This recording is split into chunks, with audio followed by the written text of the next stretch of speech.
So most of you here will be parents, some of you parents many times over, but you know that the first year of life is associated with remarkable change in an infant. And it is during the newborn period that, in addition to enormous physiological change, the infant learns to respond to their external environment.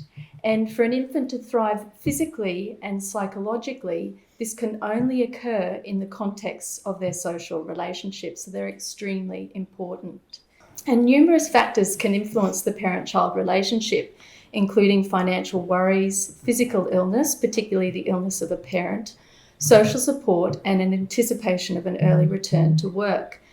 And it's well recognised in the literature that stress associated with this anticipation is associated with much difficulties with attachment in the early child life.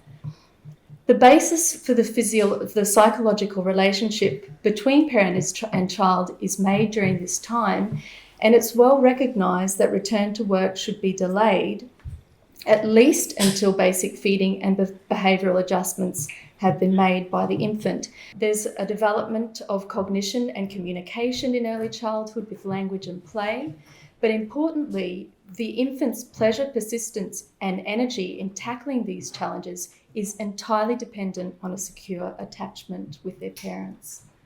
As part of the normal development of a child, stranger anxiety develops at around 9 months of age, and separation during this time can become very difficult. And most of you will be aware that this is a period where women are often returning to work, children are entering daycare, they're weaning breastfeeds, and neurodevelopmentally the children are becoming anxious with separation from parents. So it can lead to an enormous upheaval in an infant's life. From my perspective, I think that governments shouldn't be focusing, particularly in those early years, on long daycare for infants. It should not be a priority. Subsidies and rebates should not be increased to encourage long-term care in this population because it's associated with more adverse outcomes in terms of child development.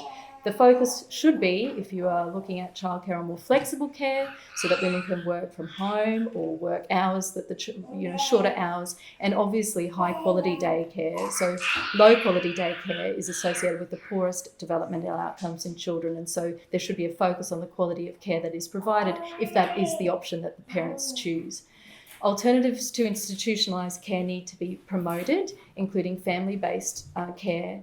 And I agree wholeheartedly that the childcare subsidy discriminates against maternal-based care.